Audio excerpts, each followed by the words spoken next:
Alrighty, good afternoon, everyone. My name's Dave Whitehead. I'm an emergency medicine resident at Mass General Hospital and Brigham and Women's Hospital. Really excited for this session. I think, as many of you are aware, I think the scope of where we practice as emergency medicine physicians is changing as telehealth gains in adoption. And I think at the same time, there's really an urgency to think about how do we evaluate the quality of this care to see if it's really achieving that aim of making care better for patients as well as potentially even more convenient. So by background, outside of clinical care and residency, I've been really interested in understanding the use of quality metrics as well as helping build care models that leverage telehealth. I want to pass it off to my panelists before jumping into the rest of the presentation here. So maybe we can go right down the line here. All right. Hi, everyone. My name's Lulu Wang. I'm an emergency physician at Georgetown MedStar Health, and I do a lot of telehealth education for faculty and learners. Hi, I'm Michelle Lynn. I'm a health services researcher at Stanford. I also direct the quality measure development work group for ASAP and CEDAR, and at my former institution was associate director of system-wide telehealth. Hi, I'm Kori Zachrison. I'm from Massachusetts General Hospital. I'm also a health services researcher and do a lot thinking about access to care and the role that telehealth plays in that in my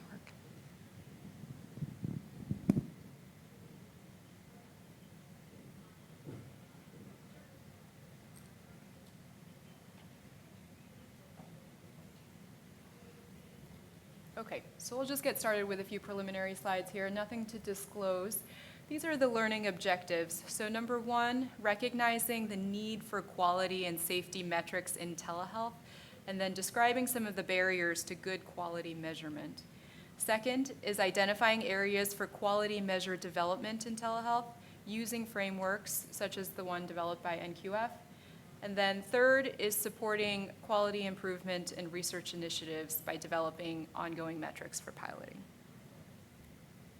All right, so this is our agenda. We'll spend some time discussing EM telehealth quality measurement, and then we'll jump into the meat of it, which is these breakout sessions in which we will discuss quality metrics for two different tele-EM modalities, and we'll bring the group back together for wrap-up and final thoughts.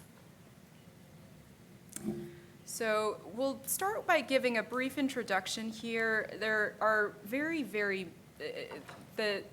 there are quite a few different types of EM telehealth models, but that can be organized into a few big buckets. And I've included here some of the more commonly seen types of telehealth, categorized by who's on the initiating end and who's on the receiving end. So on the left is direct to patient care, which includes acute care.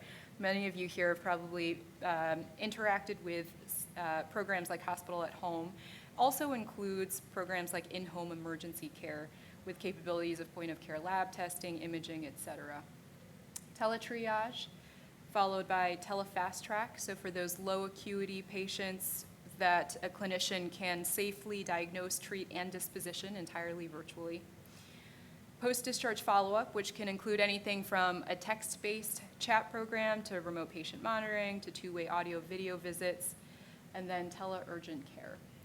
And on the other side there, we've got provider-to-provider or business-to-business services. And these can include things like teleattending, in which trainees or APPs that are at different physical locations can all collaborate in the care of a patient.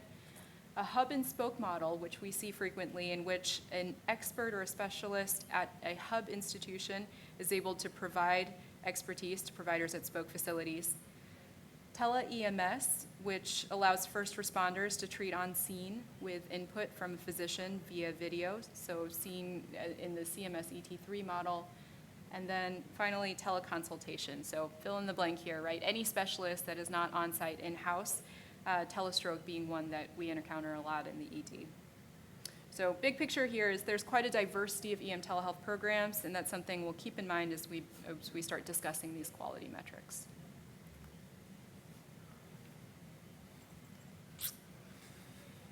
So when it comes to quality measurement, I think there's a lot of orienting frameworks that we have the privilege of pulling on that I wanted to introduce to the group here. The first being the Institute of Medicine's quality framework that came out of a 2001 report of crossing the quality chasm and is often referenced in terms of the aims for which healthcare delivery should achieve.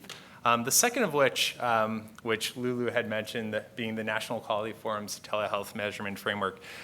This framework was developed by a multi-stakeholder panel that was funded by the Department of Health and Human Services circa 2017. And what they did was they scanned the literature across all telehealth modalities, not just EM specific, and came up with these kind of orienting primary 4 domains. The 5th, equity with the asterisks being started there because they have since developed an additional framework geared towards rural telehealth delivery that called out specifically that bucket. But I think we could all argue that equity is an important component across those 4 primary domains. And then lastly, the American Medical Association has recently released this framework for measuring the value of digitally enabled care. As you can see, there's a lot of overlap between the frameworks. In the research I've done to date, I've chosen to use the National Quality Forum for just organization of what quality metrics are currently being used by programs, because I believe it simplifies it, it's a little bit easier to understand, and captures a lot of the metrics put forward by the IOM report. So digging a little bit deeper in the National Quality Forum's domains and subdomains to help orient around quality metric development, you'll see the 4 listed there: access to care, financial impact and cost, experience, and effectiveness. And within each of these, there's various subdomains. Now, obviously, some quality metrics are going to be a mix of these subdomains as well as a mix of these domains. So they're going to be cross-cutting, but I think it's a helpful way to orient some of the quality metrics that we may want to put forward for development within EM telehealth. I've listed a few examples here of different types of quality metrics that you may consider within each of these subdomains. We're going to get into these in much more detail in our group breakouts. So I'm really looking forward to that discussion and think it will be rich.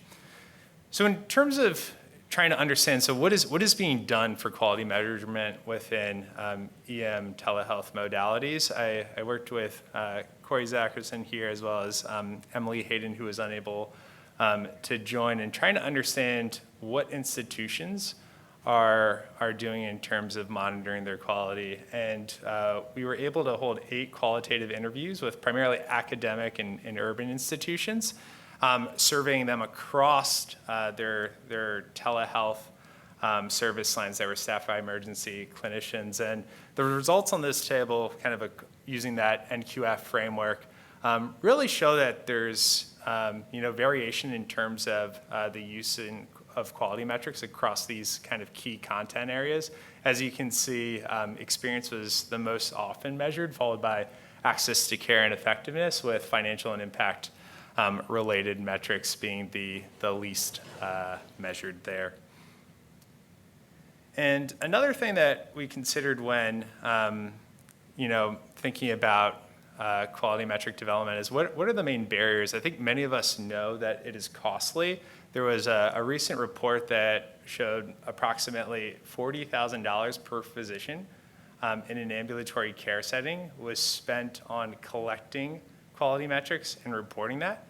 And I think that it's really important, as we're having this discussion today in our small group breakouts, to really understand kind of the feasibility and the costs associated with this metric development. And I think they stem from a number of things listed here that we identified in our research. The first being information technology challenges. I'm sure many of you are familiar that multiple platforms are used for telehealth delivery today, and there's a little bit of challenge in integrating across those platforms. Take, for instance, Zoom and your EMR, and being able to extrapolate operational metrics was a big challenge faced by many of the institutions that we interviewed. Second being data utilization. I think we've all come across this challenge in terms of unstructured data and being able to have pre-made reports from Epic and other EMRs. And lastly, resource availability. Telehealth is relatively nascent to date, and when thinking about how to allocate quality resources across the organization, especially given not a lot of mandated reporting around quality metrics for telehealth, there hasn't been a lot of support from data analytics resources as well as additional resources to really do this work. So I'd like to pass it off to Michelle to go into talking about some of the dimensions that may make a good quality measure. Thanks. Yeah. I think about this a lot because we develop measures for our specialty in the quality payment program. But as you can imagine, there are a lot of nuances for telehealth specifically. These are the things we think about when we're developing a measure. One, is it important, right? Do patients care about it? Is it reasonably prevalent? You have to have a certain sample size in order to show a difference. And does it vary, right? If everyone's doing awesome or everyone's doing terribly, it's really kind of hard to show a performance gap, right? Is it valid and reliable? And I think that speaks to some of the data issues, right? Is it biased? Are we serving the same populations when we compare across, within, and between institutions? And then a lot of feasibility, right? If you think about the way quality measures are currently operationalized, a lot of them either rely on claims data, which, until 2022, there wasn't any way to distinguish a Medicare claim for a telehealth service from a non-telehealth service, or they're from revenue cycle management, which is what a lot of independent EM groups use, right? And so again, if you're billing the same 9928, whatever, how do you tell? And then also they're actually often being contracted out to a non-EM group, right? So a national company. And so when you think about applying existing EM measures, for example, a lot of which are sepsis, CT overuse, right? Does it really apply in the telehealth setting? Probably for a much narrower subset. Usability. So if we show that there's a gap, is there evidence showing that this is something that we can actually improve? I think we think a lot about access to care. Is that a much more upstream issue for emergency physicians that's within our power to influence to the extent that we can be held accountable for it? I'm not sure, right? Maybe depends on your site. And then related and competing measures, just making sure that there's not overlap with something already out there.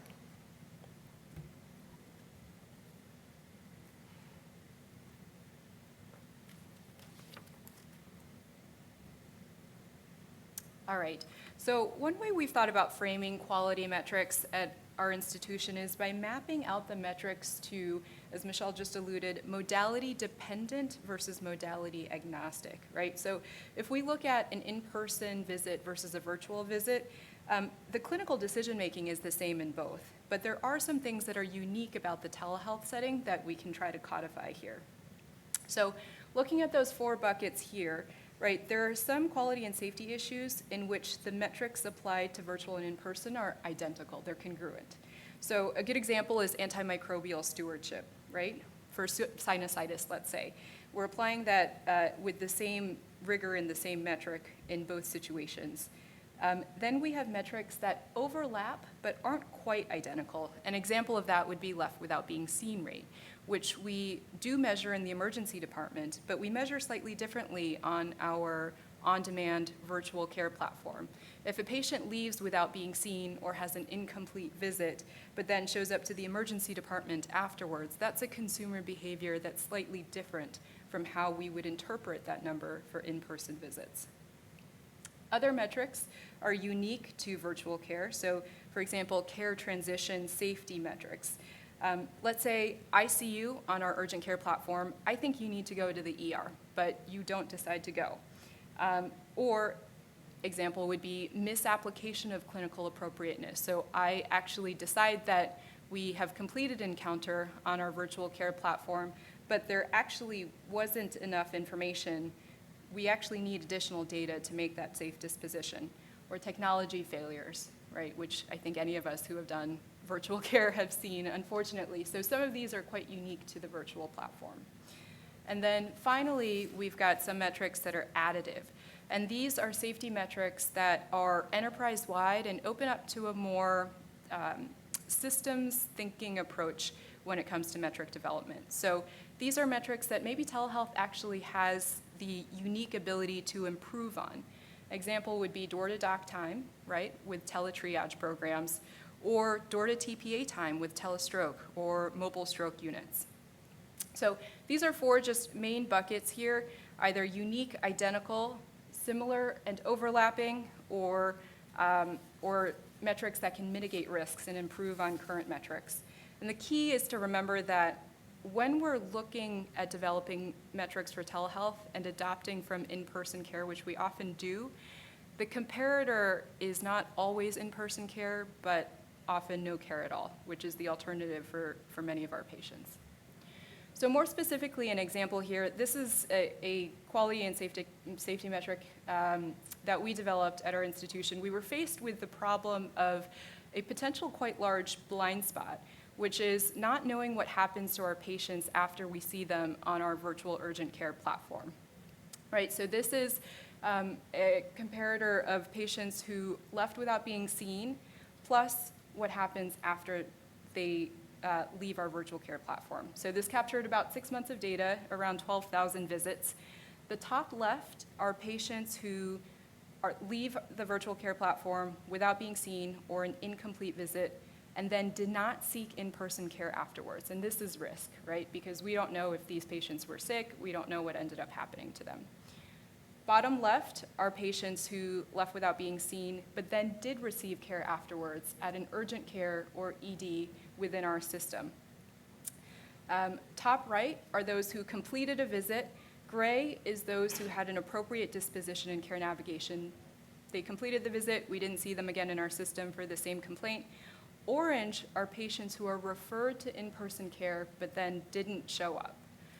And then finally in the bottom right, the gray again is appropriate disposition. Blue are patients who completed a visit. The urgent care provider said, yes, we're done here, no need to refer, but then actually did end up receiving care in the ED and were admitted. And that's also a risk category as well. So this is one way that we take some of the unique quality metrics that are unique to telehealth and kind of overlay it onto quality metrics that we already look at, such as left without being seen.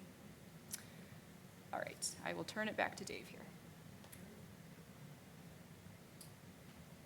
So I think now's the fun part. We're going to divide up in, I think, to 3 groups of 5 or 4. We'll try to bring the chairs in a circle here and really spend some time in discussion putting forward quality metrics across 2 modalities of telehealth. So maybe we can have a group up front here, a group in the back, and we can create a group over here. All right. Everyone, I'm going to just stop the conversations right now. We're only halfway through, unfortunately. We'd love to continue it, but I think it'd be great if each of the group leaders could perhaps just summarize the discussions, and we could wrap on time. So, Kori, if you want to maybe share some of your insights. Happy to. We talked about a lot of good things over here, but maybe the note that we were just ending on was thanks.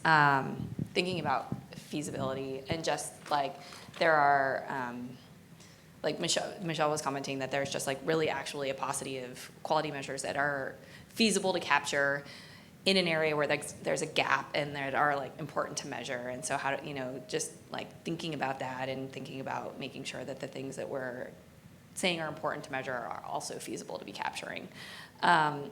We spent a little bit of time talking about the fact that the table has a bottom row labeled equity and 2 empty boxes next to it, which is just like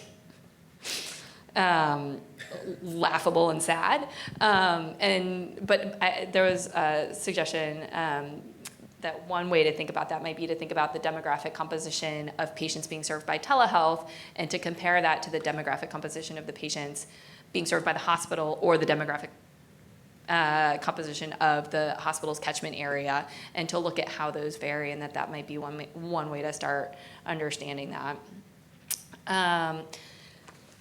we also talked about the importance of incentives and sort of how to think about aligning incentives between groups that have very different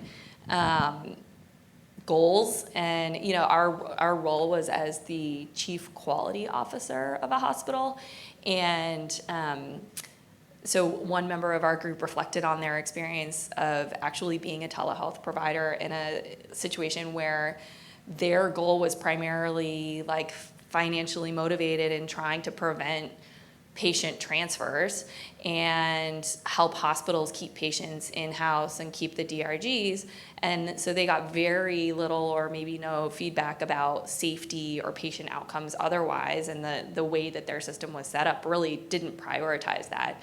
And so then thinking about, is there a way that quality measures might actually be used to help align incentives, so that, if a system were reporting on something that was related to patient safety and might actually address that issue of, like the safety concerns that this person was experiencing because the incentives of the system were just so sort of financially focused and not focused on patient safety or patient outcomes or improving sort of the care delivered.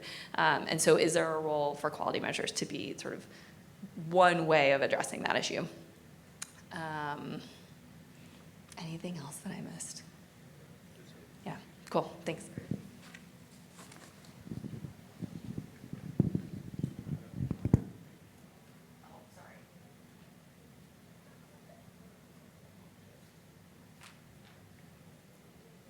Okay, so our group discussed on behalf of the perspective of a health plan executive.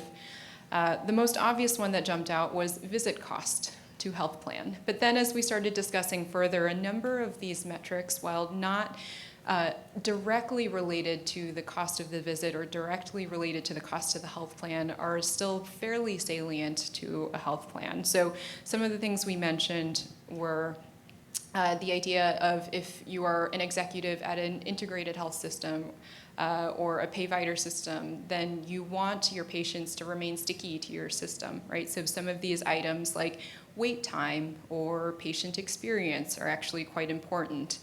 Other things looking at, so starting with the virtual urgent care as the example, other things looking at visit cost also include the conversion rate and how many of these visits end up becoming emergency department visits and repeat visits.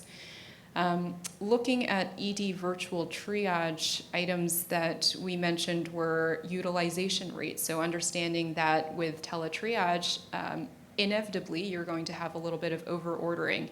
And so for the health plan, does it make sense, for example, that if you're catching someone with maybe occult sepsis early on and you have a shorter total hospital length of stay, that it's still worth it, even though you will be looking at higher rates of imaging and lab ordering and utilization? And then one of the more kind of directly financial pieces too for the health plan executive is the idea of using a triage process to safely redistribute care. So for patients who, for example, are being brought in from urgent care to the emergency department, can we use teletriage to identify those who would be unnecessary transfers and then find alternative but just as safe venues of care for them? So some of the thoughts that we had.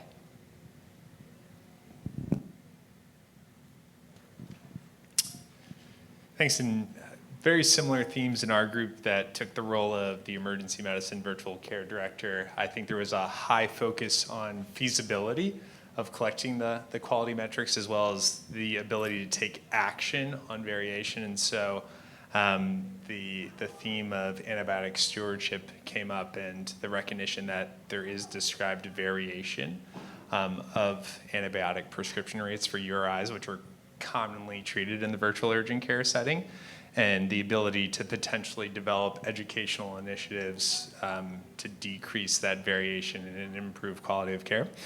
There was also a comment of skewing these quality metrics by different demographic data. And one data point that I did come across in this research for this presentation was the idea of potentially a structural quality metric that indicates whether or not there's marketing material for some of these virtual urgent care appointments in languages other than English, as well as maybe noting that an interpreter was available during the visit, which is rarely the case.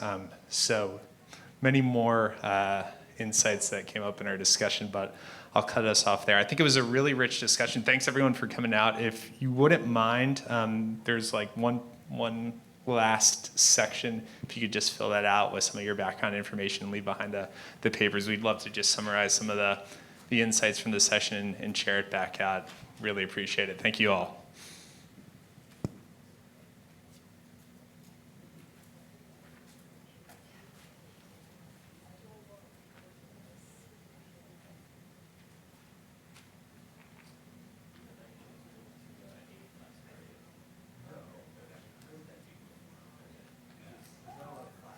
Sorry, one last comment. We're hoping to pull all of this together in a academic product. And so if you are, we're really glad to have all of the insight from everybody who's been here. If you are interested in like laying eyes on it and being acknowledged as a contributor, like in the acknowledgement section of the manuscript, we'd love for you to just make that clear on your sheet that you leave. And then also if you're interested in just like laying eyes on the manuscript as an external set of eyes, just for the sake of more input, we would love that. And you could also just make a note of that for us. That'd be great. Thanks.